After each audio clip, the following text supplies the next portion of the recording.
donc Patrice Spanagel du domaine Vincent Spanagel. Donc on est à Katzenthal, un domaine qui cultive 11 hectares de Kaysersberg jusqu'à Colmar.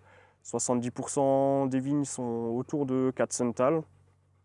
6 hectares en coteaux, 5 hectares en plaine. Domaine certifié HVE avec pour projet de passer en viticulture biologique. Voilà, donc dernier jour de vendange, on va finir là sur une parcelle de muscat vendange tardive, dans le grand cru Vineck-Schlossberg. Donc le grand cru de Katzenthal, 27 hectares, sur un granit en décomposition à demi-K, sensible au granit du grand cru Brandt ou Frankenstein à Dambach. Et donc, dernier jour pour vous?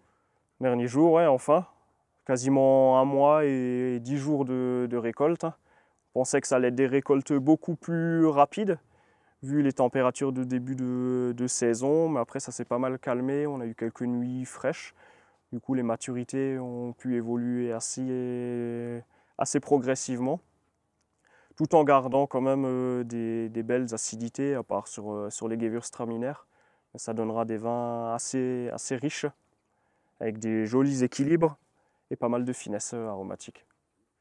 Cette année, on a choisi le muscat vu le millésime. J'avais peur pour faire du Gewürz, justement avec les acidités.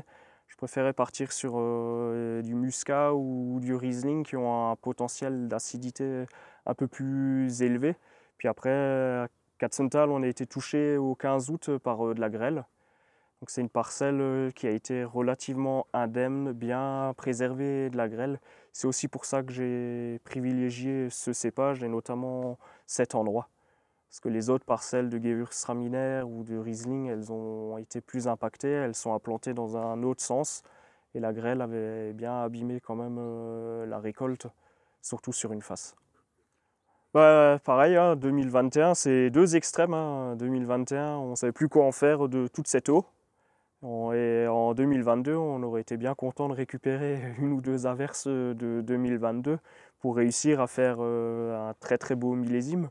Malgré cela, on a quand même eu des pluies au mois d'août et pendant les vendanges qu'on pensait initialement trop tardives, mais le végétal il a quand même bien réagi et ça a quand même donné quelque chose d'assez intéressant. Hein. Après, je pense que ce sera des millésimes où à l'avenir, il faudra s'y habituer à avoir ces extrêmes d'une année à l'autre et qu'il faudra adapter de plus en plus le travail de la vigne, que ça soit vraiment être très réactif au cours de l'année pour tout de suite réagir. Globalement, assez bien. On remarque juste là quelques Riesling qui ont du mal à finir de fermenter. Donc on le savait initialement au début de la vendange, vu les conditions assez sèches, les mous ils étaient assez faibles en azote assimilable. Donc on sent là vers la fin de fermentation que ça a du mal à digérer les derniers sucres, là, de venir à bout. Après je pense que ça ira, comme on a l'avantage d'avoir commencé assez tôt. Les températures dans la cave ne sont pas encore trop froides. Donc après ça rapportera du gras et de la finesse en finale, donc ça sera assez intéressant. C'est pas plus mal dans ce sens-là. Merci. De rien.